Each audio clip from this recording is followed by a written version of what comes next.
para mais um estudo da Palavra do Senhor e hoje nós vamos estudar sobre critérios potencial de liderança.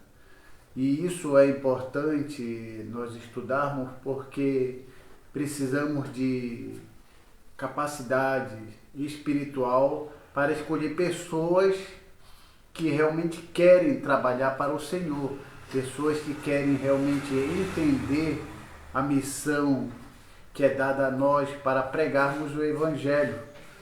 E quando nós falamos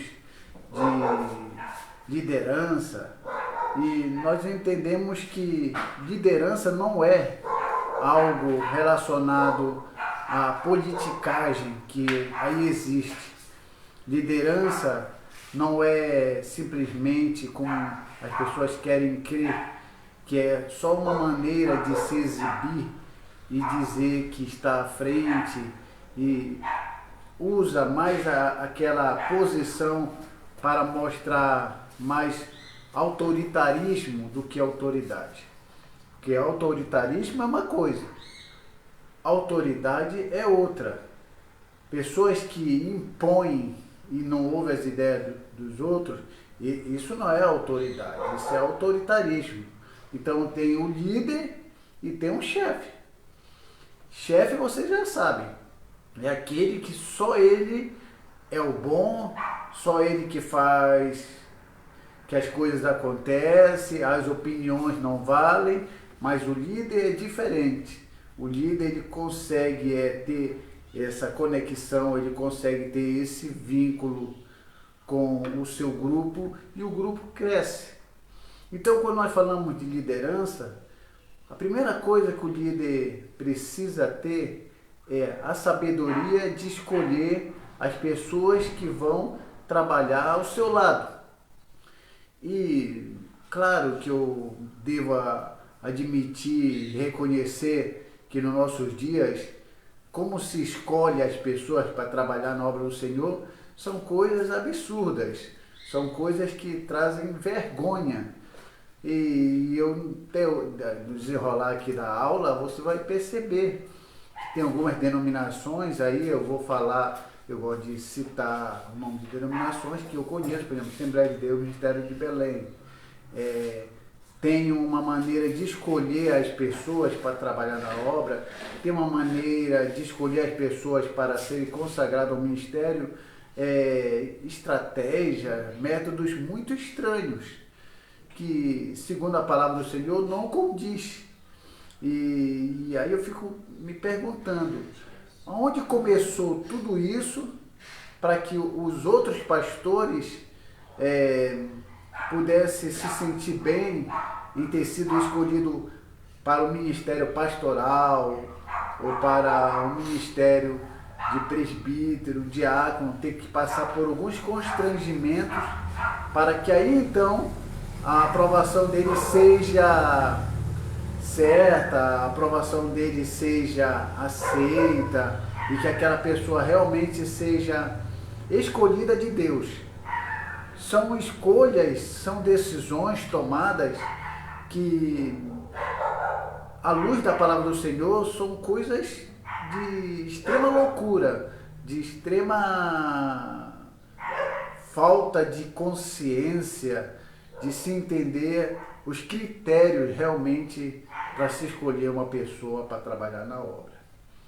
E aí nós olhamos o maior exemplo para nós escolhermos como as pessoas podem ser úteis no ministério, como as pessoas podem ser úteis no trabalho do Senhor.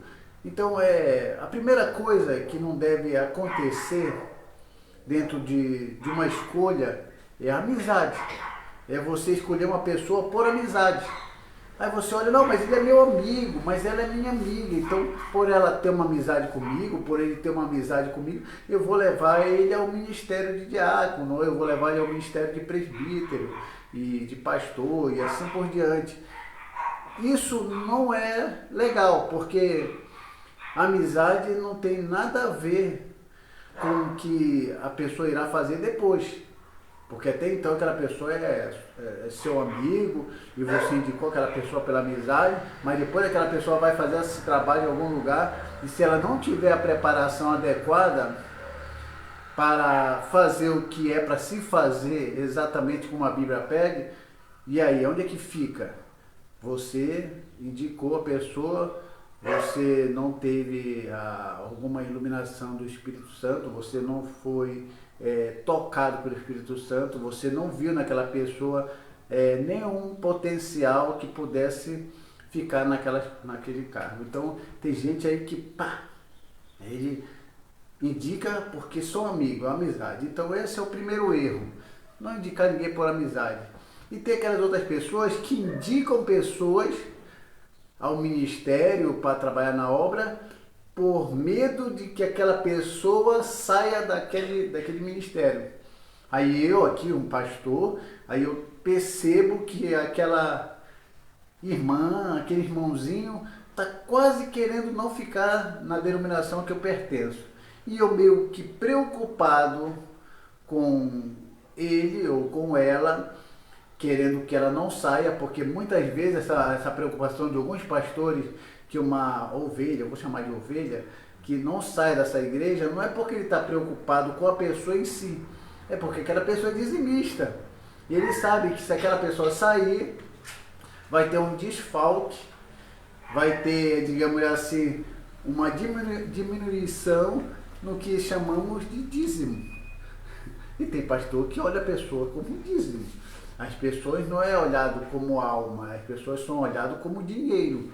Então ele com medo de aquela pessoa sair, com medo que aquela pessoa ir embora e não dê mais seu dízimo ali, ter aquela diferença no final do mês, ele chama aquela pessoa e diz assim, eu fui tocado por Deus e aí eu vou levar você ao ministério de diácono. Eu já vi muito acontecer isso, de irmãozinho já não está muito ali bem naquela igreja, porque as diferenças são muito grandes, a exibição, o status e outras coisas.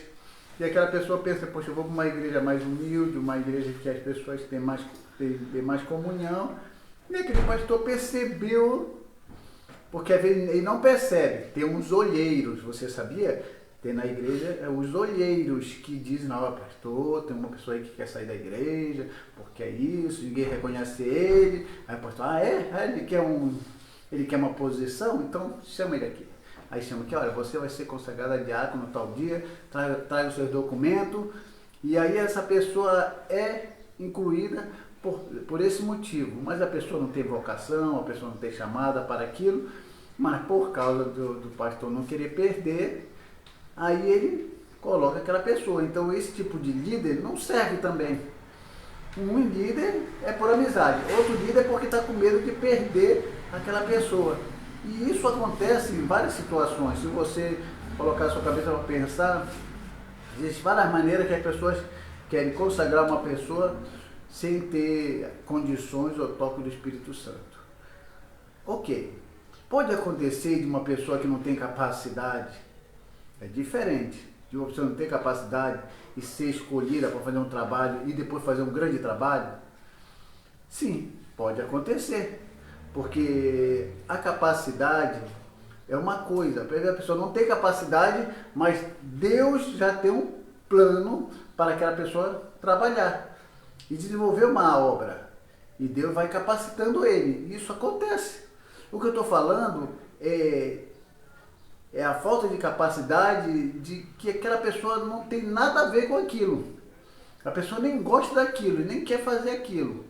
Então o pastor usa a estratégia, joga a pessoa para fazer aquilo sem fazer. Às vezes a pessoa é consagrada a presbítero, porque tem muitos presbíteros aí, diáconos aí, que foram consagrados e nem a Bíblia gosta de ler. Então é uma coisa muito complicada. Eu tenho um vídeo no YouTube que diz bem assim, que as pessoas que são consagradas a presbítero, a diácono, a pastor, sem conhecimento da palavra, esse ministério é uma piada.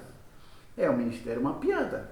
Porque uma pessoa que diz, eu sou pastor, mas nunca leu a Bíblia toda, nunca estudou a Bíblia, e nunca se interessou por nada, fez lá o curso teológico só para conseguir o certificado, essas pessoas também não servem para liderança.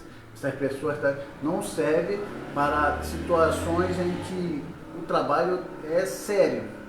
Uma certa vez eu ensinava num seminário, na Assembleia de Deus, quando eu fazia parte do Ministério de Belém, no setor 40, e um dos dirigentes, ele seria consagrado em evangelista. Ele era, parece que era diácono, se eu não me engano, e ele ia ser consagrado em evangelista, mas ele precisava ter o curso teológico.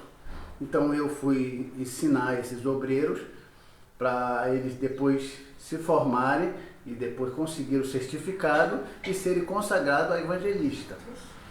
Aí um dos alunos, nesse dia lá, que era só dirigente de igreja e outros irmãos que estavam fazendo teologia, e esse era um dirigente, hoje ele é ex-dirigente de uma das igrejas lá do setor 40 da Assembleia de Deus do Estado de Belém.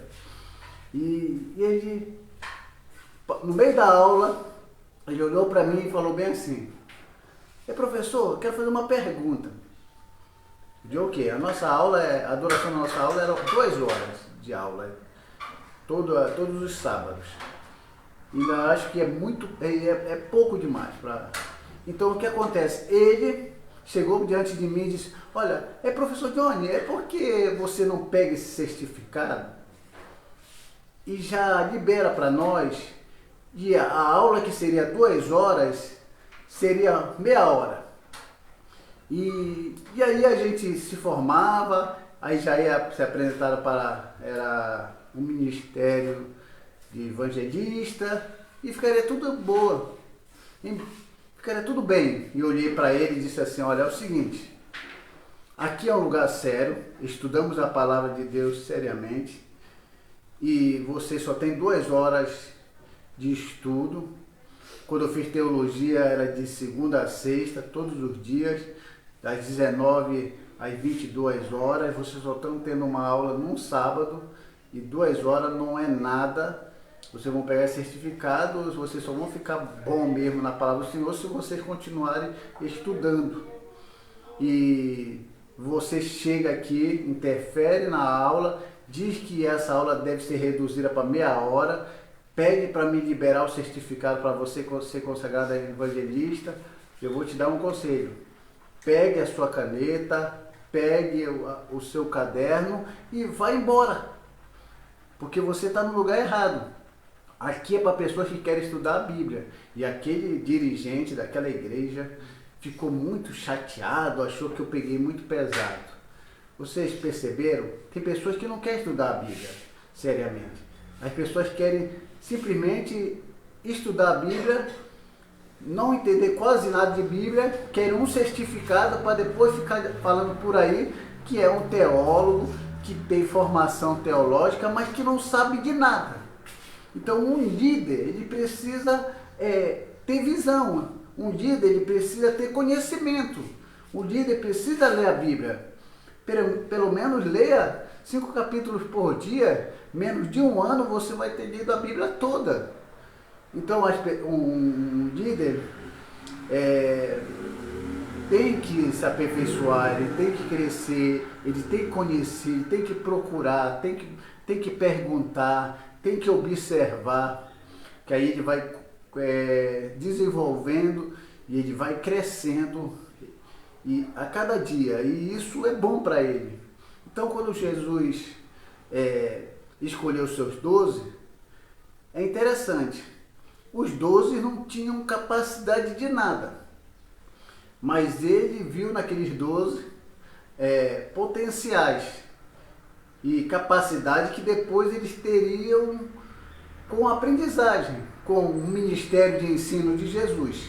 Então Jesus passou os 3 anos ensinando aqueles 12, embora um tenha se desviado, porque assim, embora acontecesse algum fracasso naquelas escolhas de Jesus, mas em comparação de 11 que permaneceram e de um que fracassou, essa escolha de que a capacidade vem de Deus, isso aí é certo.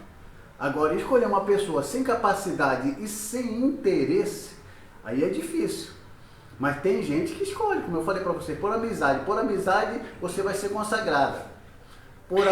porque eu não quero que você saia daqui, você vai ser consagrado. Não, isso aí não é correto. O correto é que a pessoa seja tocada pelo Espírito Santo, indique a pessoa e a pessoa mostre o interesse por aquilo que está fazendo e Deus vai capacitando. Aqui na igreja ministério, da igreja Primitiva Amor Próximo, os irmãos que foram escolhidos aqui, assim, para trabalhar, a gente percebe que eles têm um interesse, têm um desenvolvimento e eles vão levando esse trabalho, eles vão fazendo isso com amor e Deus vai abençoando. E quanto mais Deus vai abençoando, mais conhecimento eles vão adquirindo. E isso faz eles crescerem espiritualmente, porque aí eles passam de um estágio terreno, natural, para um estado espiritual. E a mente se abre e o trabalho se desenvolve. Esse é o segredo. Então, Jesus escolhe 12 discípulos, que talvez eu e você não escolheríamos. Porque se nós fôssemos escolher, a gente escolher pessoas de alta capacidade, um estadista, ou um financista hábil, ou um membro influente do sacerdote, porque no tempo de Jesus existiam os doutores da lei, os fariseus, os saduceus, pessoas que estudavam muito. Jesus não olhou nessas pessoas como pessoas capacitadas para fazer a obra crescer, não. Ele pega 12 que, pela opinião geral e cultural daquele tempo, olha, eles não viam ali nenhum sucesso naquela escolha. Mas Jesus sabe como é que se escolhe e como é que faz. Então ele escolhe quase todos da Galileia e não da Judéia, porque Jerusalém era mais exclusivista, mais centrada ali. Então eles escolhem o da Galileia, que eram pessoas mais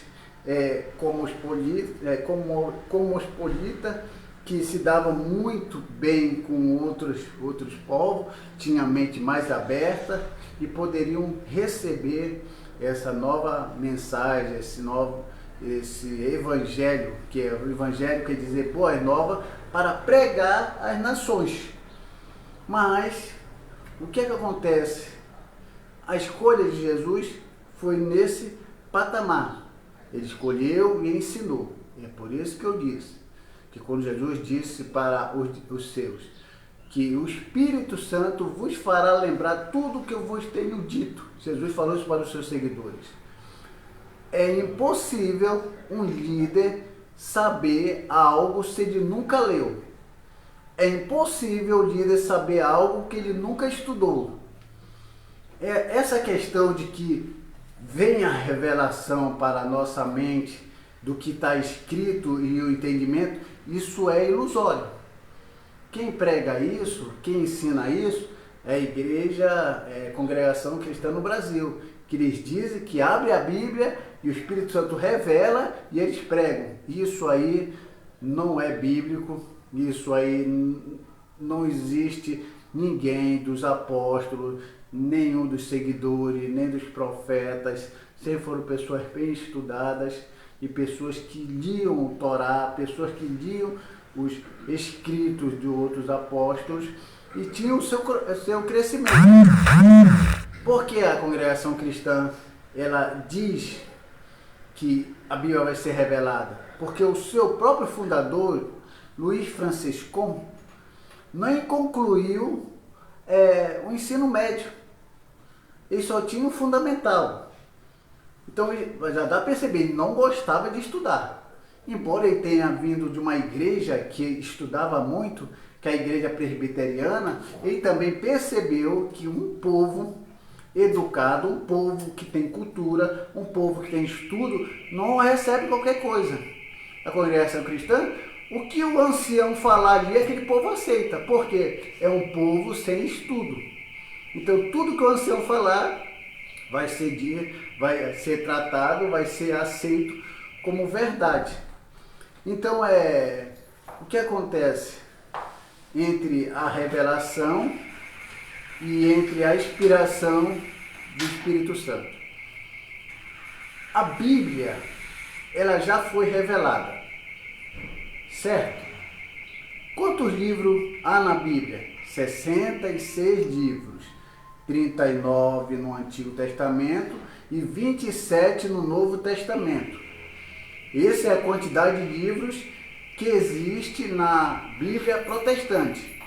Já na católica não é 66 livros, é 73 livros, mas lá é a Igreja Católica. Como nós somos evangélicos, nós vamos falar da Bíblia protestante, da Bíblia evangélica. Então o que acontece? 66 livros existem dentro da Bíblia. Você não pode acrescentar 67 nem 68 e você não pode de 66 diminuir para 65. Por quê? Quando a Bíblia foi selecionada e foi escolhida, automaticamente aqueles livros foram considerados inspirados.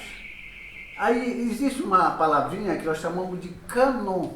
Canon no hebraico é como se fosse vara de medir. O livro canonizado, ou seja, os livros que estão serão os livros que ficarão e não pode mais tirar e nem acrescentar. E alguns livros que não entraram nesse canon, nessa seleção de livros inspirados, são chamados de livros apócrifos, ou seja, livros não inspirados por Deus, livros que a história aconteceu, mas que não são inspirados. Então a Igreja Católica tem 7 livros a mais do que a Bíblia protestante, mas esses 7 livros a mais são considerados por nós livros apócrifos, não livros inspirados. Bem que apócrifos, lá naquele tempo, era oculto. Com uma conotação religiosa, ela veio com o significado de não inspirado. E aí, quando foi que os livros apócrifos foram escritos, que eram os 7 livros a mais na Igreja Católica? Se você abrir a sua Bíblia, tem o Antigo Testamento e o Novo Testamento. Entre Malaquias e Mateus tem uma página em branco, lá no meio da Bíblia. Aquela página em branco, ela não está ali por acaso, que divide o Antigo Testamento do Novo Testamento. Essa página em branco no meio do Antigo Testamento, que divide o Antigo do Novo, ela tem um significado que é chamado de 400 anos de silêncio, ou seja, foram 400 anos que Deus não falou mais com o seu povo através do profeta, o Espírito Santo não se manifestou de uma forma através dos profetas. Então, nesse período foi escrito esses 7 livros que tem na Bíblia Católica e outros livros que nós temos aí, nós temos aí dentro, que não está incluído nos 66 livros. Então, o líder, ele precisa conhecer isso, ele precisa entender isso. Como eu falei para vocês, quem capacita é Deus, mas aquele que vai ser capacitado, pelo menos tem que ter um interesse em fazer o que está fazendo. E se não tiver nenhum interesse, não, eu vou consagrar aqui o meu amigo, porque nós temos amizade, aí leva ele a pastor e ele se torna um péssimo pastor. Essa aqui é minha amiga, esse é meu amigo, eu vou levar ele a presbítero, mas ele não serve para ser presbítero, vai ser um péssimo presbítero. Essa irmãzinha aqui, eu vou botar ela aqui na frente do círculo de oração, mas ela diz, mas eu não gosto de círculo de oração, só quero cantar, não quero reger, não quero escolher hino, não quero nada. E se eu forçar ela a fazer isso, ela vai, mas não vai fazer por interesse. Então é bom a pessoa ser escolhida, embora não tenha capacidade, mas depois vai ter, mas pelo menos tem interesse no que vai fazer. Então o que acontece? Jesus escolheu os 12 e diz, vem e me segue. Eles seguiram Jesus e começaram a fazer exatamente aquilo que Jesus estava fazendo. Estava vendo os milagres e eles foram escolhidos. Então esse critério de potencial de liderança requer visão para escolher as pessoas para trabalhar na obra do Senhor. E aí, chega no nosso tempo, vou falar exclusivamente da Assembleia de Deus, Ministério de Belém, da onde eu vim. Como é que se escolhe alguém para ser presbítero lá? Como é que se escolhe alguém para ser diácono lá? Vocês sabem como é? Olha agora como é que eles... Olha a escolha deles. a escolha mais louca que eu já vi em toda a minha vida. E eu nunca aceitei isso. Fiz vários vídeos no YouTube condenando esse ato. Eles me pediram uma certa vez: Johnny, apaga aquele vídeo lá porque você está falando mal da gente. E você não entende disso, é porque é assim que funciona. Eu digo, não, está errado. Não é assim que se escolhe um diácono, não é assim que se escolhe um presbítero, não é assim que se escolhe um pastor. Vocês estão todos errados e aquele vídeo vai continuar lá. Então, olha como é que eles escolhem uma pessoa, e eles se gabam de que isso tenha acontecido com eles. Uma certa vez um rapaz, o pastor, ele era diácono, e o pastor queria consagrar ele a um evangelista, porque o rapaz tinha potencial, ele fazia um bom trabalho na igreja, ensinava bem, era uma pessoa que tinha um bom testemunho. E o pastor olhou para ele, o pastor presidente olhou para ele: poxa, esse rapaz aí dá para ser um bom evangelista. Eu vou consagrar ele, mas ele precisa passar por uns testes. Os testes da Assembleia de Deus são testes loucos, que às vezes quem aceita um pastor maluco consagrando o obreiro maluco ao ministério. Aí o que aconteceu? O pastor chamou esse rapaz, já com pensamento de consagrar ele, mas precisava que esse rapaz passasse por um teste. Então esse pastor chamou esse rapaz e disse: olha, tudo bem, meu jovem? Tudo bem. Eu queria que você fizesse um favor para mim. O pastor falando: você está vendo aquele vaso ali? Estou vendo. Você está vendo aquele outro vaso ali com uma planta? Estou vendo. Eu quero que você pegue aquela planta e passe para esse outro vaso. Ah, rapaz, sim, pastor, vou fazer isso sim, agora, vou fazer agora. Ele disse: tudo bem. Aí o rapaz começou a botar areia para outro vaso. Quando ele pegou a planta para plantar, o pastor: mas peraí, só que eu quero que você plante essa planta de cabeça para baixo, a raiz para cima, e plantá-la de cabeça para baixo. Aí o rapaz falou: mas pastor, se eu plantar assim, a planta vai morrer. Ele falou: sim, eu sei, mas eu quero que você faça o que eu estou mandando. Pastor, isso não está certo. Tem que plantar a planta com a raiz na terra. Jogar terra. Pastor, não, mas eu quero que você plante ela de cabeça para baixo. Eu estou pedindo. Ele falou: não, pastor, eu não vou fazer isso, porque isso não está certo. Aí o pastor olhou para ele: ah, tá, tudo bem, você não vai fazer? Ele disse: não, pastor. Se o senhor pedisse para me plantar corretamente, eu plantaria, mais de cabeça para baixo, eu não vou fazer isso não, porque isso não está certo. Aí o pastor: tá bom, meu filho, pode ir embora, pode ir. Aí o pastor, no seu caderninho, falou: não aprovado, porque não fez a loucura que ele queria que fizesse. Então ele achou que ele não era obediente, achou que ele não tinha capacidade, porque ele não fez a loucura que o pastor pediu para ele fazer. Agora, pensa comigo: plantar uma planta de cabeça para baixo, isso é loucura? O que vocês acham? É loucura ou não é loucura? É loucura isso. Agora, um pastor maluco precisa de um outro obreiro maluco para fazer a loucura dele, para ele então ser considerado. Então a Assembleia de Deus tem muitas essas loucuras.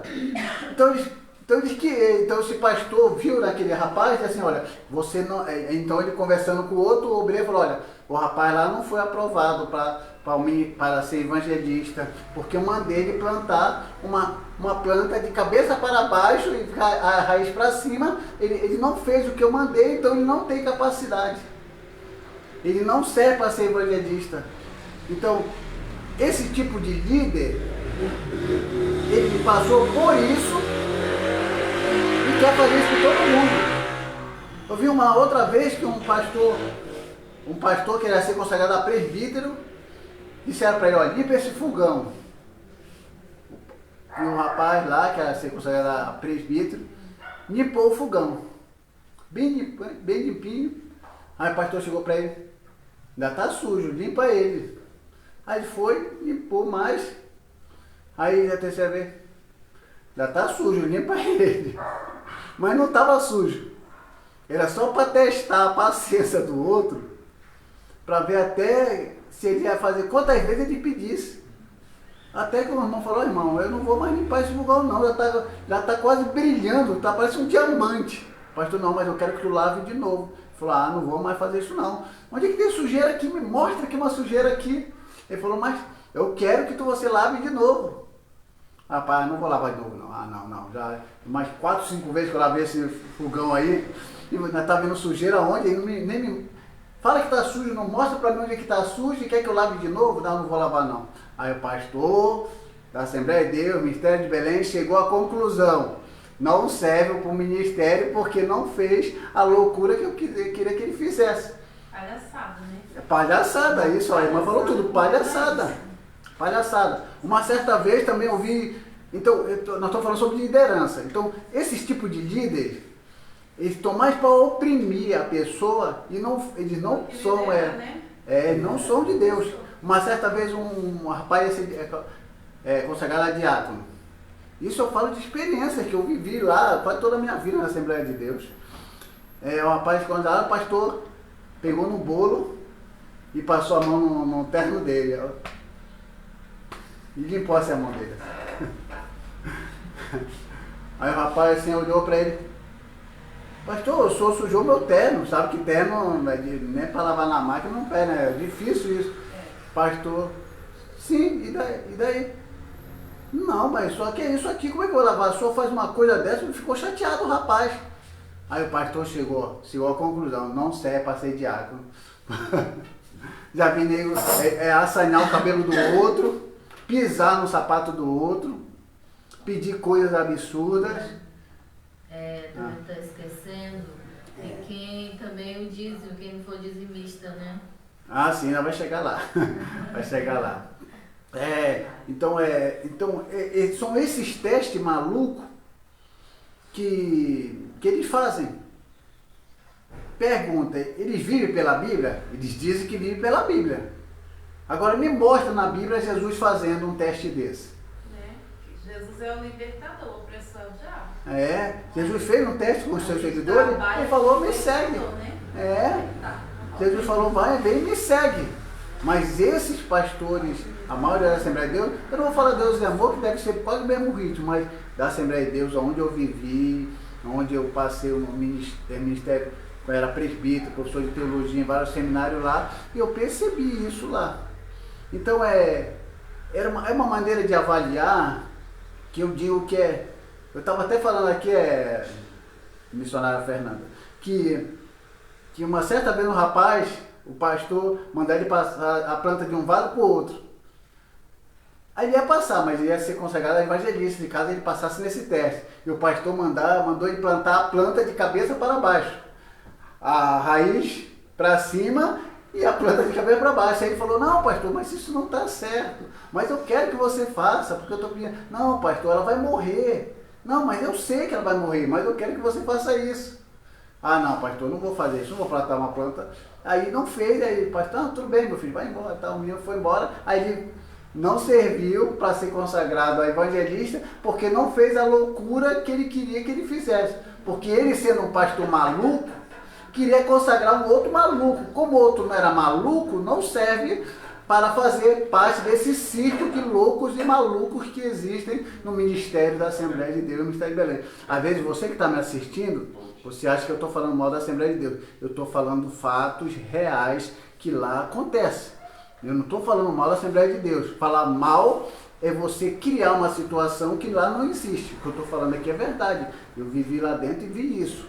Eu não sei nem como eu fui consagrado a presbítero, porque eu dizia claramente para todos os pastores, se vocês vierem fazer teste comigo, eu vou fazer questão de ficar reprovado. E eu acho que foi Deus que me consagrou a presbítero naquele tempo quando eu estava lá, porque eu fiz questão de ser reprovado em tudo. Não adiantava fazer teste comigo. Uma vez tentaram fazer um teste comigo, foi assim. Eu sentei num banco, chegou um pastor perto de mim assim, vou falar o nome do cidadão, Pastor Abel, setor 40. Eita, se vier processo já era. E ele chegou, sentei lá, ele olhou assim para mim, o que você está fazendo? O que você está fazendo aqui? E eu falei, o senhor não está vendo que eu estou sentado? Eu sei que você está sentado, mas você... E nem sabia, eu era diácono, depois eu era presbítero e nem sabia disso. Eu talvez sabia, eu queria fazer gracinha. E ele disse assim, você foi considerado presbítero? Eu digo, olha, isso é o que vocês dizem. Agora, se Deus quis que eu fosse presbítero, amém. Mas para ser pastor, como você, e como muitos que eu conheço aqui, porque no dia que eu fui consagrado a diácono, eu desci. E quando eu fui consagrado a presbítero, eu desci ainda mais. Mas vocês são totalmente diferentes. Que cada vez que vocês são consagrados a alguma coisa, vocês acham que são melhores e maiores do que todo mundo. E para mim, você não é nada. Para Deus, vocês não são nada. Esse pastor olhou, calma, irmão, calma. Eu estou calmo. Você que chegou aqui me ofendendo. E eu peguei pesado com ele. Aí ele disse, tá bom, tá. Saiu, fui embora. Aí foi falar com outro pastor, que já me conhecia, falou, aquele rapaz ali é muito ignorante. Quem? Aquele rapaz, o Johnny? Ixi, o que você falou para ele lá? Não, eu só perguntei o que ele estava fazendo ali. O Johnny não tem papo na língua. Aquilo que é verdade, se você falou uma coisa para ele, ele não deixa para depois. Então eu saí da Assembleia de Deus de cabeça erguida, sem ter que me lamentar de ter ficado calado na hora que era para falar a verdade. É mesmo. Então um líder tem que ter atitude. O líder não tem que ver o errado porque é presidente, porque é pastor. Não, se tiver errado, contrário à palavra, você como um obreiro, você como servo do Senhor, que conhece a palavra, ainda que você não seja diácono, ainda que você não seja presbítero, nem pastor, mas você está na palavra, corrija. Não vou falar porque é pastor. Não, se o pastor estiver errado, chama o pastor no canto, pastor, aquilo que você falou ali, eu queria ver onde está escrito isso aqui. Porque eu acho que ali está fora, hein? E aí, se ele tiver base na palavra do Senhor, e aí é isso que vai acontecer. Então Jesus, ele é assim, não é necessário você às vezes ter capacidade para fazer a obra, porque Deus te capacita depois. Você só precisa ter interesse. Também a gente não pode escolher uma pessoa que não quer fazer nada e a gente coloca por amizade, porque é meu amigo eu vou colocar, porque é meu amigo que eu vou consagrar. Não, a pessoa tem que ter interesse. Ou então, com medo da pessoa sair, porque vai dar o dízimo e tudo, aí a gente segura aquela pessoa ali. Então, olha, assim, a gente viu aqui que eles escolhem a pessoa com esses testes malucos. Em nenhuma parte da Bíblia existe esses testes malucos que eles fazem. Mas eles lá se engrandecem. Eu já vi até o pastor José Ivanildo aqui no setor 40, no setor 26 aqui em Carapicuíba, se gabar de quantos vexames, de quantas humilhações ele passou, para ele depois dizer, olha onde é que eu estou. Grande coisa. E quando eu fiz o seminário, o professor lá falou assim, olha, para vocês subirem no ministério, vocês vão ter que passar por algumas situações que vocês vão ter que se manter firme para que vocês sejam consagrados. E eu pensava que era estudar a Bíblia, dar bom testemunho, dedicação à oração. Não, era resistir a essas palhaçadas. E esses testes, então eu nunca vou ser pastor na minha vida. Primeiro, porque isso não é bíblico. Segundo, que não tem nada que aprove isso dele. Então, isso está mais para um opressor do que uma pessoa que quer fazer você crescer na obra. Então, servindo o homem, não servindo a Jesus. Servindo ao homem. Porque a maioria dessas igrejas aí conservadoras, eles servem ao homem. E não servem a Jesus, não.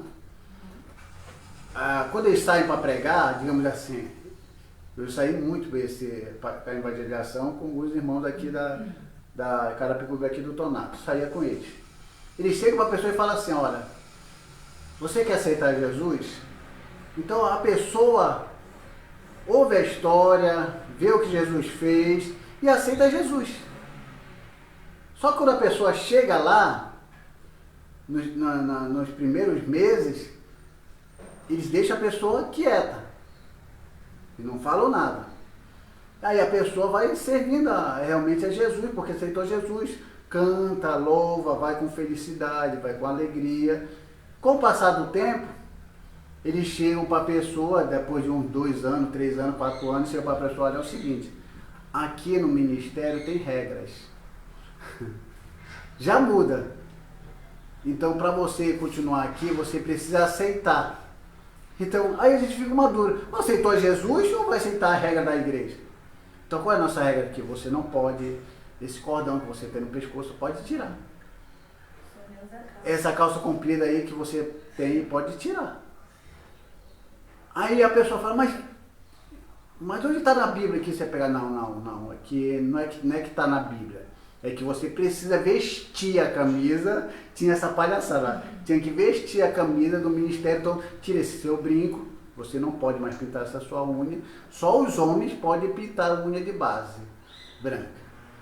A mulher não pode pintar as unhas, porque se for de uma cor um pouco mais forte, só a base pode pintar. Até nisso você vê hipocrisia. Até nisso você vê hipocrisia. Aí você fica perguntando, pô, se eu aceitar Jesus ou a placa da igreja? Aí você fica naquele dilema. Poxa, eu gostei do lugar. E eu quero ficar por aqui. E acaba acatando essas regras. Aí não aceitou Jesus, aceitou a regra da igreja. Aí quando você vai procurar saber por que aquelas regras são colocadas ali, porque você não está na Bíblia. Aí você sabe de onde veio as regras deles? De onde eu vi na Assembleia de Deus. Você sabe de onde veio a regra dessas proibições? Não está na Bíblia, com proibição. A Bíblia não está proibindo nada daquilo que eles proíbem lá. Sabe quem é que proíbe isso aí? Por respeito a quem? Não é a Jesus, eu garanto a vocês. É ao fundador da igreja. Aí porque eu questionei, eles falaram, olha, por respeito aos fundadores da nossa igreja, que colocaram isso como proibição, por respeito a ele, o cara já morreu, nem ossos existem mais dele, mas ele ainda continua agindo naquela igreja. O espírito daquele fundador ainda continua agindo naquela igreja. E onde é que está o Espírito Santo? Onde é que está o Espírito de Jesus? Onde é que está o Evangelho ali? Porque o respeito é o fundador. Não, o fundador não é nada. O fundador não significa nada. A única coisa que o fundador tem, o significado dele é para Deus. Que o que ele fez foi a obra e deixou o legado e pronto. Agora, endeusar o fundador, idolatrar o fundador e permanecer com as obras dele, isso aí não dá certo. Então, olha como a igreja primitiva classificava e escolhia as pessoas para fazer a obra. Que encontra aqui em Atos, capítulo 6, versículo 3, que foram escolhidos os diáconos. Olha que precisava ter para ser escolhido, nessa loucura que existe aí. Olha que a pessoa que fala aqui, mas os irmãos escolhei dentre vós 7 homens. Olha, primeira qualidade, boa reputação, cheio do Espírito Santo e de sabedoria, aos quais encarregaremos desse serviço. E quanto a nós consagraremos a oração e o ministério da palavra. Então, assim que se escolhia, tinha que boa reputação, que tem que ter bom caráter, não ficar devendo e se dever pague, não fofoque, não queira o mal do próximo, não haja de más intenções. Ser cheio do Espírito Santo. Ser cheio do Espírito Santo não significa necessariamente falar em línguas. É um dos erros que acontece muito nas igrejas de fora, que acha que a pessoa só é cheia do Espírito Santo se falar em línguas. Não é. Ser cheio do Espírito Santo é você ter essa comunhão com o Espírito Santo, ou você aceitá-lo de todo o coração. Falar em línguas é um dom. Falar em línguas não, você vai falar em línguas? Amém, você vai falar em línguas. Isso é um dom que você busca como um dom de profecia. Se você ver lá os 9 dons que o apóstolo Paulo fala, tudo é uma busca. Você quer o dom de profecia, você busca, Deus me dá o dom de profecia. Tem um dom de cura, Deus me dá o dom de cura, dom de discernimento, e dom de falar em línguas. Quem fala em língua é bom que esteja um intérprete para interpretar aquilo que você está falando. Porque quando você fala em língua, você edifica a si mesmo. E aquele que ouve, às vezes, se não tiver um intérprete, não está sabendo o que você está falando. A não ser que, às vezes, Deus te use de tal maneira que você fale em línguas que seja um idioma de um povo que você nem nunca aprendeu aquela língua, e aquele que está te ouvindo entende a mensagem. Isso também acontece, porque lá no dia do Pentecoste, aqueles quase 120 ali começaram a falar em línguas que eles não conheciam, mas que outros povos conheciam. Falavam língua de outras nações, um idioma de outras nações. Isso é um trabalho especial do Senhor. Então, tem que ter boa reputação, cheio do Espírito Santo, sabedoria. Então, esses homens que fazem isso não têm sabedoria. Está tão claro aqui e fico fazendo esse teste. E o pior de tudo, que existe o opressor e o oprimido. Na Assembleia de Deus é assim. Por que eu estou falando mais da Assembleia de Deus? Porque eu acho que eu conheço bem. Aquele que oprime, ele está lá em cima, ele é opressor. O oprimido está aqui embaixo. É interessante que esse oprimido, ele admira o opressor. Que não admira Zé Ivanildo, que não admira Zé de Bezerra da Costa. Esses caras são admirados. Eles são admirados pelo. Eles estão ali fazendo aqueles testes malucos, fazendo aquela jogadinha, e eles fazendo o teste aqui. E esse oprimido aqui admira o opressor, e que quando ele consegue chegar no nível desse opressor, ele se torna pior do que esse opressor. Eu conheci pessoas que eram apenas diácono, humilde, mas sempre admirando o opressor. Aí subiu para presbítero, aí já foi mudando um pouco o caráter, ficou um pouquinho mais sério, achando que não devia conversar com muita gente. Aí chegou o evangelista, aí o nariz começou a empinar mais ainda, aí chegou o pastoral, aí ficou mais um pouco parecido com o opressor, aí deram um campo para essa pessoa trabalhar. Amigo meu que eu conheço, se eles me verem aqui, eles vão saber o que eu estou falando. E eles mudaram totalmente, ficaram pior do que os opressores que oprimiam eles. Então, esse tipo de liderança não serve para a obra do Senhor. Mas eles acham que é por aí que se deve andar, é por aí que se deve prosseguir. Porque um verdadeiro líder, quando você tem conhecimento da palavra, e você conhece realmente, você não anda por isso. Então, existem algumas qualidades que deve ter na vida do líder. Então, existem perguntas que a gente faz a pessoas que querem levar essa vida para ser líder não chefe. Então, você já eliminou alguma vez um mau hábito do seu caráter? Um líder precisa eliminar isso que ele tem como um mau hábito. Por exemplo, ele tem uma coisa do passado e quer conduzir, mas não conseguiu eliminar aquilo. Uma coisa que ele faz que é errado, ele chega a liderar um grupo, ele precisa eliminar aquilo. Porque tem líder aí, que eu já vi líder, que ele tem o mau hábito de pedir emprestado e não pagar. Pegar um livro do irmão e não devolver. Eu me lembro de um pastor da Assembleia de Deus de Madureira, que pediu um livro emprestado para mim, e eu emprestei para ele, era Costumes e Cultura, é um livro difícil de encontrar, agora que com a internet está mais fácil, no meu tempo era difícil de encontrar. Emprestei para o pastor.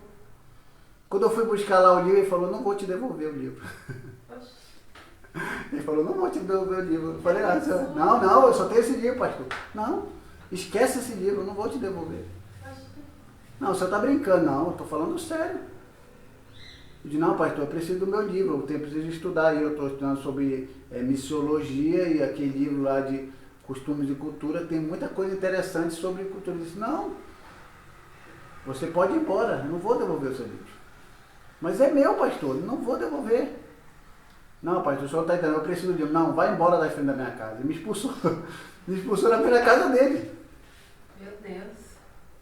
Né? Lá em Belém do Pará. Esse pastor vai saber que eu estou falando dele. Rua 2 de junho, só não vou falar seu nome. Assembleia de Deus Madureira 2 de junho, lá em Ananideu, uma igrejinha pequena, sabia? Você vai saber o que eu estou falando. Então é isso que acontece. Então ele tem que eliminar esse mau hábito, esse mau caráter. Você eliminar, ele foi para pastorado, mas trouxe ainda isso na bagagem. Então a pessoa tem que entender, né? Você se controla quando as coisas vão mal? Ou você se controla quando as coisas vão mal? Porque tem pastor aí que quer descontar nos outros. Começa alguma coisa a dar errada, eu vi aí pastores que às vezes, quando ele não bate a meta, ele começa a brigar com a igreja. Vocês gostam de mim? Vocês gostam do que eu prego aqui? Se vocês não contribuírem, o pastor vai me tirar daqui. Porque acontece isso, tem uma meta, tem um relatório. Quando eu fui convidado para ser um dirigente e automaticamente ia ser pastor, consagrado pastor e evangelista lá na Assembleia de Deus, eu falei, até o meu grande amigo, esse é um pastor de exemplo. Vou deixar uma coisa clara, não é todos os pastores da Assembleia de Deus aí em Belém que são safados.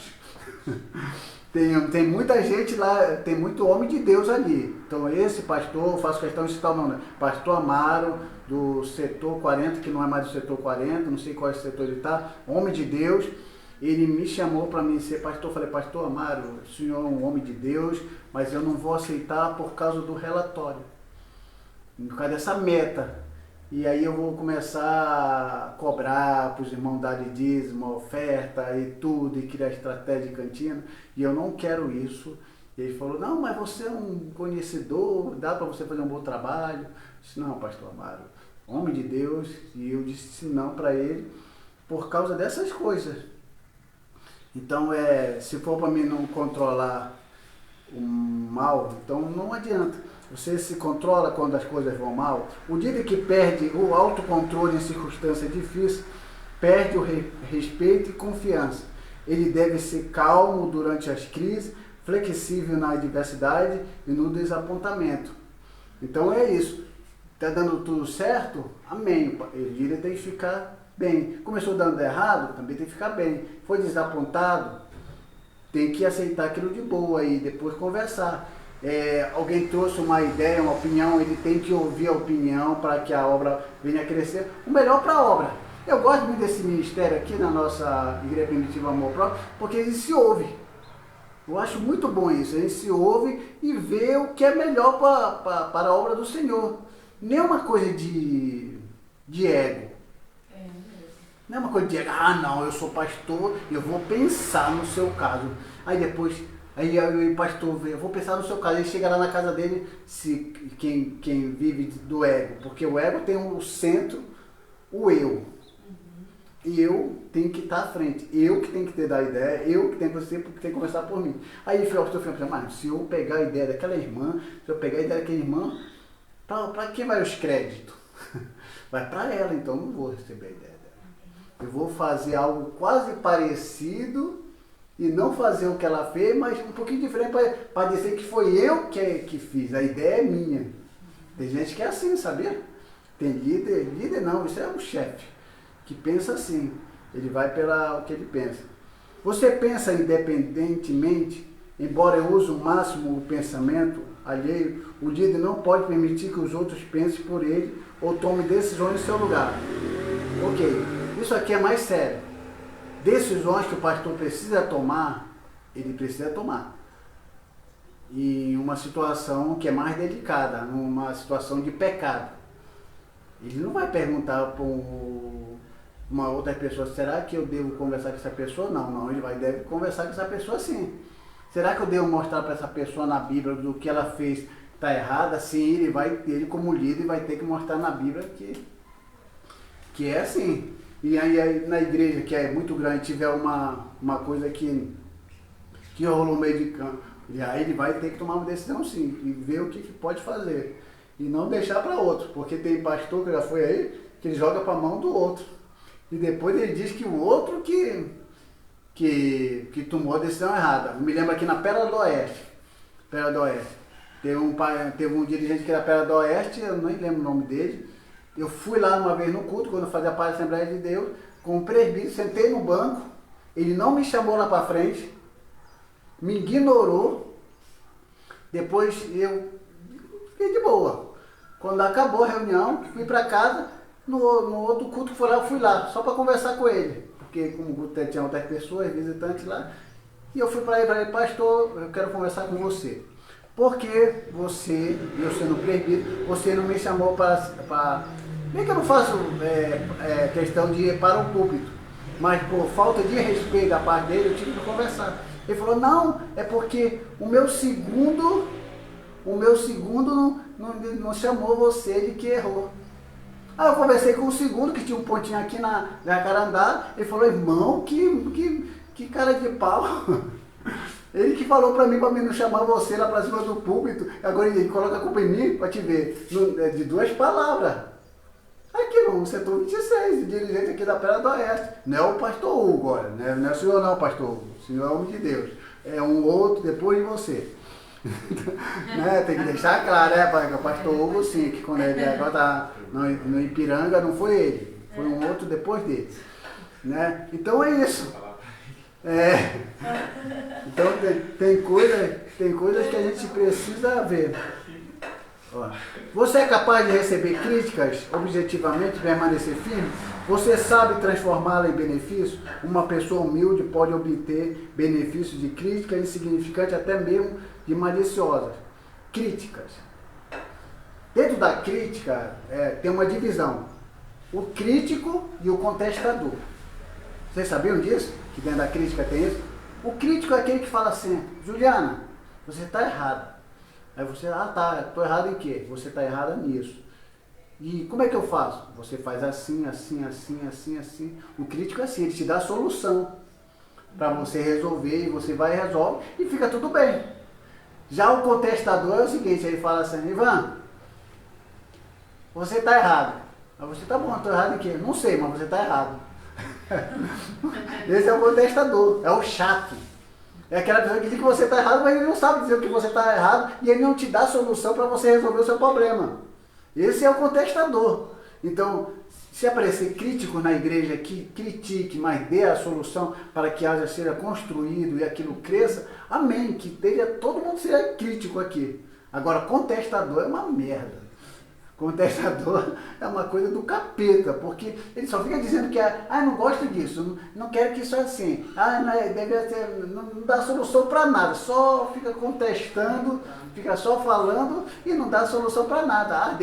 Essa mesa deveria estar de um lado assim, mas por quê? Não sei por quê, porque tem que estar. Essa cortina deveria estar virada do outro lado, mas por quê? Também eu não sei por quê. Eu só queria que ela ficasse assim, pronto. Contestador é uma coisa do capeta, meu. É porque se a gente não tiver cuidado com essas pessoas, ela tira a gente da espiritualidade, né? E a gente tem que ter cuidado também com isso. Você é capaz de usar criativamente os desapontamentos? Alguém usa uma coisa contra você, em vez de você ficar com raiva, você usa aquilo para você crescer. E você vai embora. Tipo isso, você vai olhar e falar, meu Deus, eu nunca quero fazer isso com ninguém. Sim, é isso, né? Poxa, como é que me tratou assim? Eu nunca teria coragem de fazer isso com ninguém. E isso faz você crescer, você ir para frente. Né? E isso é bom, porque você cresce, você se desenvolve, você tem experiência daquilo que está acontecendo. Às vezes não é que eu tenho muita experiência, mas algumas vezes eu acho que eu tenho. Porque quando a pessoa começa a falar uma coisa para mim, eu já sei onde a pessoa quer chegar. Eu olho assim, eu sei onde a pessoa quer chegar. Ou a pessoa quer aparecer, ou a pessoa quer se destacar, ou a pessoa quer me testar, ou a pessoa quer mostrar que sabe mais, e achando que eu sei alguma coisa, eu não sei de nada também, aí lasca tudo. Então, dava para perceber, no seminário a gente ficava admirado. Professor, quando a gente vai perguntar, eu já sei que você vai perguntar. Aí eu falava, como é que o senhor sabe? É porque antes, eu falei para ele, antes de eu estudar, eu já penso todas as perguntas que alguém pode me fazer. Então eu estudo todas as perguntas e quando vocês vão me perguntar, e para sorte minha, as perguntas de vocês estão dentro das perguntas que eu fiz. Então eu já sei a resposta já antecipada. Então ninguém me pega assim desprevenido não. Já está aqui, ó, tudo já na cachola. Eu não pergunto nada. Você é capaz de assegurar a cooperação e ganhar respeito e confiança dos outros? Ganhar a confiança dos outros é a melhor coisa. Isso é quem cria vínculo. Não é aquele pastor que cria nem chama de respeito, um autoritarismo Tem gente que tem medo de falar com o pastor, você acredita? Ai, eu tô tremendo para falar com o pastor. Então, é isso. Então, outra coisa também que além tinha comentado, a gente não vai deixar passar também. Tem pessoas que, em certo ministério aí, quando eu fui consagrado a diácono, a presbítero para a Assembleia de Deus do Ministério de Belém, tava todos os obreiros lá, aí o pastor chegou bem assim e falou bem assim: uma palavrinha que não me deixa calar. Há entre os irmãos, a gente fala quase assim, há entre os irmãos alguém que não seja dizimista? E se alguém disser, já era. É retaliação na certa. Já tira, pega, segura, pega pelo pé a cabeça e joga lá fora. Porque ele fazia essas perguntas. Um tempo desse eu estava vendo uma loucura aí da Assembleia de Deus, não sei qual era o estado, que envergonhava. Olha, a nossa Bíblia tem 31.173 versículos. 31.173 versículos.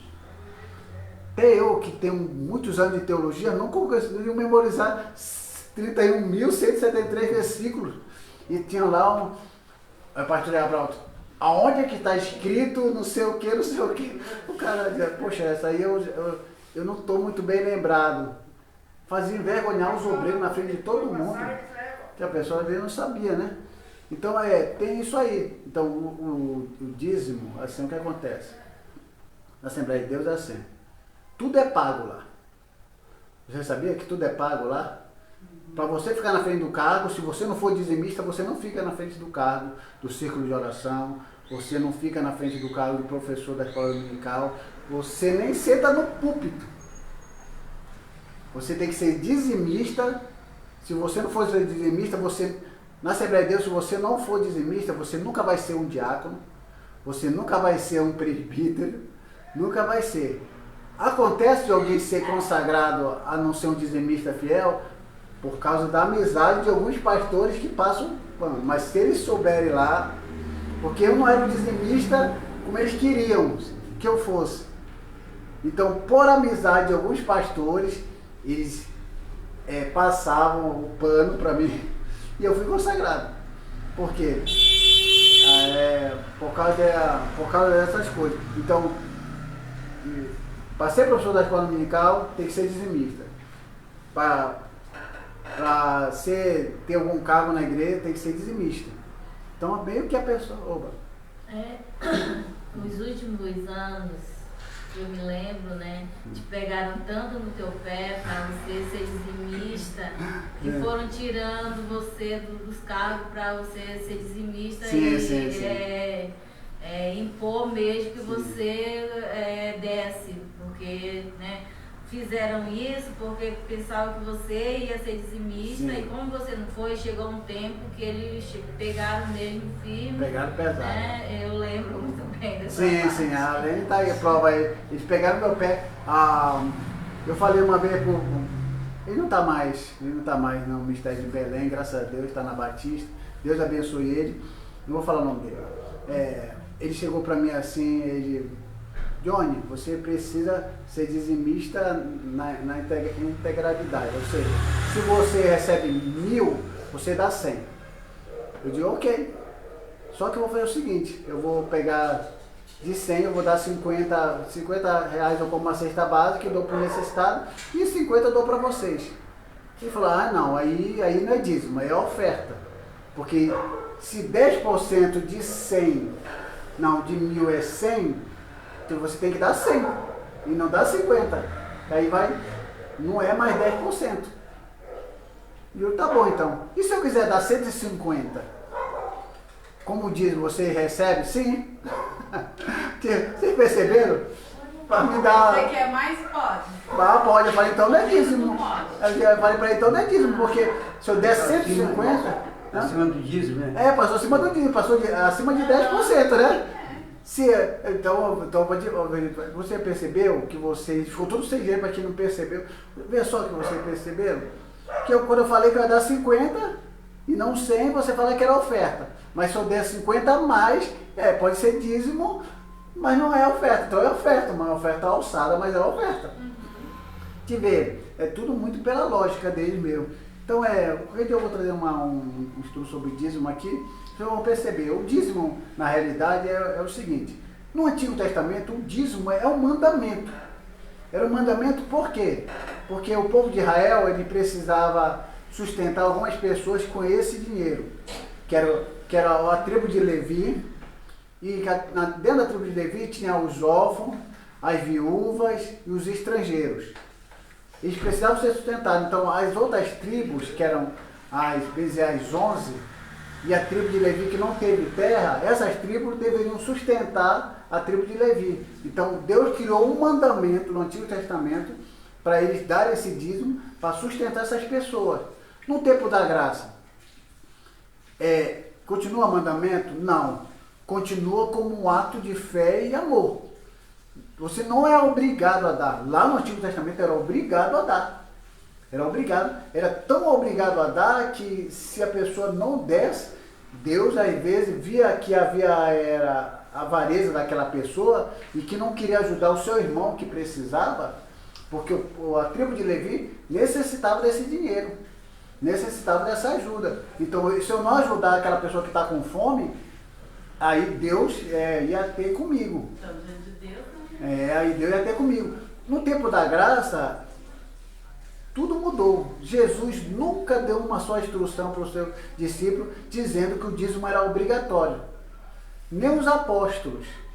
Só que no tempo da graça, isso se tornou um ato em que você faz de coração. Se você não fizer, você não vai perder a salvação.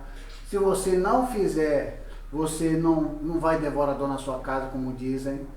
Que esse devorador, eles pegaram um gafanhoto, que lá em Joel fala que era migrador, cortador, devorador e destruidor, que era 4 fases de um gafanhoto. O gafanhoto passava por essas fases, ele tinha só perninha e era menor, depois é uma fase que começava a ter asa, tinha uma fase que ele começava a se reunir em grupo, tinha uma fase que eles começavam a ir para outros lugares para fazer a devastação. Né? Então era a fase do gafanhoto. Então, devorador era uma fase desse gafanhoto. Tinha uma fase que ele era só cortador, ele só cortava. Tinha uma fase que era migrador, ele estava migrando de um lugar para o outro. E uma fase que era destruidor, que era pior do que o devorador. Mas eu não sei o que deu na cabeça do povo, que eles pegaram só o devorador. Isso foi nos anos 70, como se chamava de batalha espiritual. Aí pegaram esse devorador, que era uma fase do gafanhoto, e espiritualizaram para um demônio. E pegou e deu certo. Foi digamos assim, uma invenção de marketing tão forte que o povo ali começou a dar dízimo por medo, com medo do devorador. Aí mudou totalmente o sentido de se dar dízimo. O dízimo tem que ser por amor, por espontânea vontade, sem pressão, sem obrigação. Você sente, você vê a necessidade, você dá, e você precisa ver aquele seu dízimo sendo usado para uma causa justa também. Agora imagina você dar o dízimo aqui na igreja primitiva e você veio com uma Ferrari, mano. Você anda, e aí, igual, tudo bem? Aí o papel olhando pra mim assim. Eu que dou o dinheiro para ser abençoado, esse vagabundo que é abençoado, tá com uma Ferrari. Aí você, ei, vamos lá em casa tomar um café com a Juliana, traga os seus filhos, seus 10 filhos. 10. Poxa, é 12? 10 filhos, foi demais, né? Foi mal. 10 filhos não. Então acontece, aí chega lá e vê uma mansão. Caramba, quero trabalho em quê? Nada. Só com o dízimo de oferta dos irmãozinhos. Então, são essas coisas que não entram na minha cabeça. Eu vou falar uma coisa aqui para finalizar a aula aqui. Tem outras coisas aqui, mas vou finalizar a aula que já passou, já 8 minutos. Vocês sabiam, tem Silas Malafaia, tem Bispo Macedo. Eu estou falando aí porque são pessoas públicas, são conhecidos. Tem uma pesquisa que diz que aquele do chapéu, Valdomiro, e não sei se tem coloca o R. Soares também, não sei. Diz que só a riqueza, os bens materiais que essa pessoa tem aqui no Brasil, que eles têm de patrimônio, dava para resolver a pobreza no Brasil. Só os bens materiais que eles têm. Mas aí, para que toda essa grana que eles têm? Para quê? Eu sempre falo que se você tiver além do que você não precisa, esse além do que você não precisa é por direito do necessitado. Deus te dá um pouquinho a mais para sobrar para você ajudar o próximo. Agora, como é que a pessoa tem um pouquinho a mais e não ajuda o necessitado, não resolve a vida de muita gente, não realiza sonhos de muita gente e diz que é homem de Deus, que diz que é mulher de Deus, que tem também muitas pastoras ricas por aí. Então, eu acho que, como a gente está falando de liderança, essas pessoas não podem ser consideradas um líder de verdade. Pode ser considerado um líder de verdade no sentido natural do mundo. Só pensa neles, só fazem para eles e assim continua. E nós aqui que servimos ao Senhor e servimos a palavra, a gente tem um lema aqui para nós. Amar a Deus sobre todas as coisas e o próximo como a nós mesmos. É isso. Se resume todo o mandamento, se resume todas as coisas e fica dentro da vontade de Deus, porque quem falou isso não foi Paulo, quem falou isso não foi Pedro, quem falou isso foi Jesus. Amar a Deus sobre todas as coisas e o próximo a si mesmo. Só isso, só isso. Esses são os 2 maiores mandamentos que Jesus deixou. E quais são o pecado, o maior pecado contra o mandamento? É não fazer isso. É você não amar a Deus sobre todas as coisas e não amar o seu próximo ou ajudar o seu próximo a si mesmo. Quando você não faz isso, você comete os maiores pecados. O maior pecado é esse. Agora, quando você faz isso, você fica de acordo com a palavra do Senhor, você cresce espiritualmente e as coisas dão certo para você. Que Deus abençoe a todos. Eu passo aqui novamente aqui para o meu pai para finalizar a escola dominical. E há alguma dúvida ainda ou está tudo certo aí? Tudo certo. Tudo certo, né? Se vocês quiserem trazer outros temas aí para a gente comentar aqui e conversar juntos, é bom. Vemos um exemplo que Jesus deu para nós. A Bíblia diz que quando Jesus foi batizado no Rio Jordão, por João Batista, ele foi batizado, no mesmo momento que saiu da água, o Espírito Santo veio sobre Jesus, como uma bomba, e a voz de Deus disse: esse é meu filho amado e que tem alegria nele e me comprado. Jesus saiu da água, não foi pregar o Evangelho, não foi anunciar seu reino, ele foi conduzido para o deserto. Jesus era o Filho de Deus. Não era preciso passar por essa fase, não era preciso passar por esse teste. O teste de Jesus, sair da água batizado, ele ia pregar o Evangelho, curar os enfermos, mas ele passou pelo deserto. Ficou no deserto. E lá no deserto foi tentado, não por um demônio simples, demônio fraco não. O demônio que tentou Jesus foi um demônio forte. O demônio que sabia toda a palavra de Deus. O demônio, aquele demônio que tentou Adão e Eva, o mesmo demônio tentou Jesus no deserto ali, né? Ele rondou muitas vezes, olhou para Jesus e estava observando Jesus. E ele esperou uma ocasião para que Jesus fracassasse alguma coisa e para entrar em ação, Jesus. Quando a Bíblia diz que 40 dias e 40 noites Jesus jejuou, aí Jesus teve fome. Aí, esse momento, ele aproveitou a oportunidade, a chance de oferecer para Jesus algo para que Jesus entrasse em tentação, né? Fracassasse em sua missão, né? Mas Jesus estava fortalecido no deserto. É por isso que nós devemos aprender do deserto. No deserto você não vai morrer, não. No deserto você vai aprender. É a escola de Deus no deserto. Tem crente que não é no deserto. O que é o deserto, irmão? É consagração, jejum, né? Palavra. Isso aqui é o deserto que você vai passar, irmão. Você tem que quebrantar sua carne, quebrantar seu eu, para você entrar naquilo que Jesus quer na sua vida. Então, a Bíblia diz que Jesus, ele foi preparado ali, irmão. E como eu não quero tomar todo o tempo. Quando, na primeira ocasião, Quando o diabo, ele tenta nós, irmão. Tentação não é pecado, irmão. Mas ceder à tentação, você peca. Né? Você é tentado de toda maneira. Mas se você ceder à tentação, você pecou diante de Deus. Né? Então Jesus foi tentado ali pelo diabo. E quando ele disse, só um texto que ele fez, quando ele viu o diabo, viu que Jesus estava com fome mesmo, aí foi oferecer, olha, essa pedra come, essa pedra come, porque tu precisa alimentar teu corpo. Né? Não só de pão viverá o homem, mas só da palavra de Deus. Né? Então o homem tem que viver da palavra de Deus. Né? Então Jesus venceu pelo diabo, as 3 etapas Jesus venceu o diabo. Nós temos que vencer o inimigo, o demônio que está tentando nossa vida, para nós deixar fracassar, para nós deixar o caminho do Senhor, para nós enfraquecer na fé, né? Por isso que nós temos que dizer, Senhor, acrescenta minha fé. Não podemos dizer aumentar minha fé, não. Senhor, acrescenta minha fé, Senhor, mais e mais, para vencer essa circunstância, vencer essa tentação. Então é isso, para que você... Então, o discípulo, ele passava 3 anos, como o João falou. Jesus nunca mandou eles pregar a palavra. Vou pregar, não. Eu não estava preparado. Por 3 anos o ministério de Jesus Cristo foi preparado. Se preparou, 3 anos, Jesus subiu ao céu, e ele disse, ó, agora esperar a promessa do Pai. E ele esperava a promessa e foi batizado com o Espírito Santo, com fogo, né?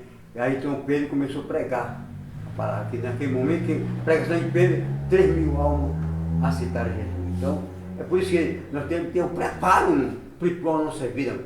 Não podemos ir assim, de qualquer maneira, não. Aí, como o Ivan aceitou Jesus, agora você tem que dedicar na palavra, viver na palavra, orar, consagrar sua vida, para você ter um preparo no deserto de Deus, para que você seja um grande pregador na palavra, que você pode ser um grande pregador, tenho certeza absoluta. Né? Então você tem que estudar a palavra, ler a palavra, meditar a palavra. Não é só ler, é meditar. Porque você não vai ler a Bíblia como você lê outra revista assim, não. Você tem que ler meditando e absorvendo assim, uma palavra que entra no coração. É isso? Então você tem que decorar um versículo, decorar. Né? Você decorando o versículo, aí é estranho na sua mente. Que Deus abençoe. Hoje é o culto. Hoje é domingo, tem o culto da família, né? Deus te abençoe na vida, para que possamos fazer algo de Deus. Vamos de pé, vamos orar, entregar nosso pequeno jejum, né? Sempre aproveita, irmão, nesse caminho, jejum. Aí você pode depois, olha, tem jejum integral, parcial, né? Integral. Jejum integral, que você pode acordar de meia-noite diante de você jejuando, você dorme. Tem um irmão assim, o irmão assim, quando foi 11 horas da noite, aí tempo da vigília, assim, irmão, eu não vou comer mais nada, eu vou jejuar. Mas você vai dormir? Vou dormir, mas então você não está jejuando. Porque o jejum, depois que você se acorda, quando você pode comer, não tem problema você comer essa merenda, esse lanche, você pode comer e dorme. Quando você se acordar, aí começa o jejum. Porque se você não vou comer, não vou dormir. Não, o jejum começa assim, irmão. Se você, 4 horas da madrugada, você acordou, você vai jejuando.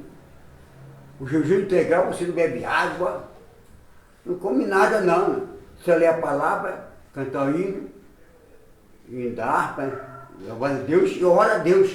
Aí entrega jejum. Senhor, entrega o meu jejum agora, Senhor. Aí esse jejum é integral diante de Deus.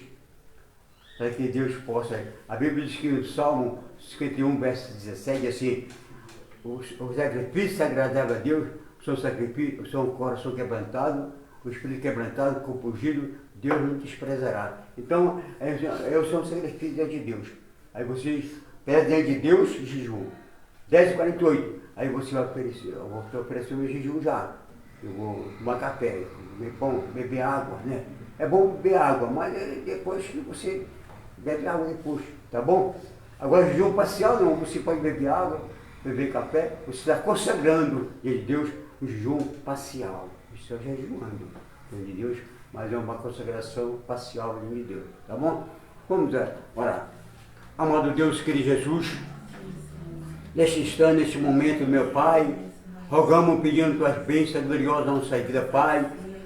Abençoa, Pai, teus filhos, Pai, que chegaram até aqui nesta manhã.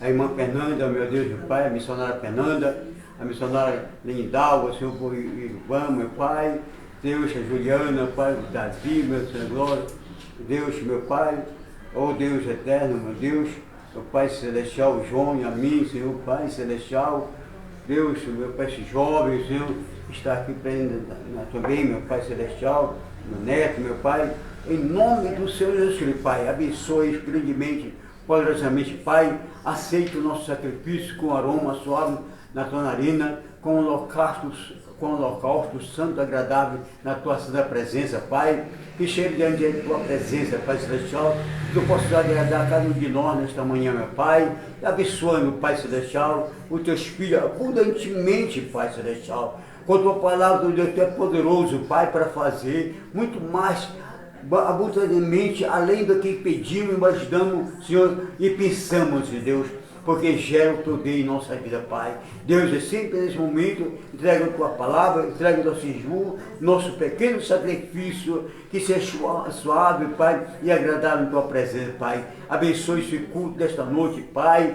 Tu possa abençoar, salvar a alma, libertar a vida, batizar crente com o teu Espírito Santo, trazer um renovo, trazer um dom espiritual, meu Pai, em nossas vidas, Pai Celestial. Deus, meu Pai, nós dependemos de Ti, Pai, para todas as nossas vidas, Pai, e nós precisamos de Ti mais e mais. Amado querido Jesus, abençoa meu lar, minha casa, minha família, meu familiar, meus parentes, abençoa a igreja primitiva, amor ao próximo, meu Pai, as crianças, os adolescentes, os jovens, as irmãs, meu Pai, os obreiros da casa, Pai Celestial, os irmãos, meu Pai Celestial, membro congregado, Pai, Deus abençoa cada um, meu Deus, nesta manhã, meu Pai, e apresenta a tua presença gloriosa e poderosa, Pai. Rogamos e pedimos essas bênçãos em Cristo Jesus, que vive e reina eternamente para sempre. Amém e amém. Que Deus abençoe os irmãos para sempre. Amém. Que Deus abençoe você também, que está na live, nessa transmissão da internet. Deus abençoe grandemente a sua vida. Amém.